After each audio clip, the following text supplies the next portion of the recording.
is Paul Ryan? I am Paul Ryan.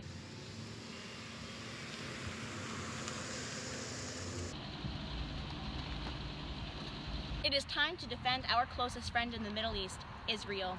Israel is the Middle East's only fully functioning democracy. We must recognize the importance of promoting and maintaining these ties with this democratic nation. I strongly support President Trump's recognition of Jerusalem. In addition, I believe that it is possible to have a positive relationship with both the Palestinians and Iranians. Despite our good intentions, we cannot promote a solution to the Israeli-Palestinian conflict that legitimizes terrorism or compromises the safety of Israelis. If Iran obtains nuclear weapons, other nations in the Middle East may also be encouraged to obtain these weapons. During the Obama administration, legislation announced that the Joint Comprehensive Plan of Action, or the JCPA, to curb the Iranian nuclear program. Instead of showing our commitment to this issue, the actions of the Obama administration only delayed Iran from getting these dangerous weapons. Not only were the negotiations mishandled, but the Obama administration also lifted the sanctions outlined in the JCPA prematurely. It is foolish to trust a violent Iranian regime that has been hostile to the United States. This has caused American safety and the safety of our allies to be compromised. We must do better. In order to stand up for ourselves and for Israel, we must take action against Iran. We must prevent them from obtaining nuclear weapons. Alongside Congress, I have continued to work towards holding the Iranian regime accountable for their actions. The House has recently passed legislation to hold the Iranian regime accountable for their actions, punishing them for their continued abuses. It is critical that we continue to promote our own national security along with Israel's. With the actions we have made and will continue to make, American national security will be ensured. Good morning, everyone, and welcome back to NBC. I'm your host, Savannah Guthrie. Today we're here with the House Speaker, Paul Ryan, and Randy Bryce. While I'm sure many of our viewers are familiar with Mr. Ryan, I don't think everyone knows Mr. Bryce as well. I brought him here because he's a Democrat running against Mr. Ryan in order to take his seat in Wisconsin's 1st Congressional District this November. Mr. Ryan and Mr. Bryce, good morning. Good morning, Savannah. Very happy to be here. Good morning. It's a pleasure to be here. What I would like to discuss with you all today is the issue of gun control. Our nation is faced with some extreme tragedies this year that reignited people's voices and brought this to the forefront of our national conversation. I would like both of you to give your general stance on this topic. Mr. Ryan, would you like to start? As a father, I feel very personally connected to this issue. I want to protect the children of America in the same way I wish to protect my own children. While I do believe that the states are responsible for this issue and that Congress is not responsible to regulate these concerns, I feel that true law-abiding Americans should have access to guns.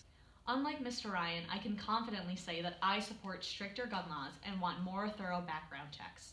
As a gun owner and somebody who knows many people who have guns, I know that we can all agree that it shouldn't be easy to purchase 23 AR-15s and keep them in a hotel room in Las Vegas. I mean, I believe guns should be allowed for law-abiding citizens, since guns are a right granted by the Constitution. Maybe even arming teachers is a good idea so we can protect our children, but overall, I believe this is an issue that the states should manage. With guns in schools, I feel safe and able to protect my students. Brought to you by the NRA. Let's start with a more specific aspect of gun control, the National Rifle Association, or the NRA. They have demonstrated the strongest resistance towards gun control and have clearly undergone a lot of scrutiny.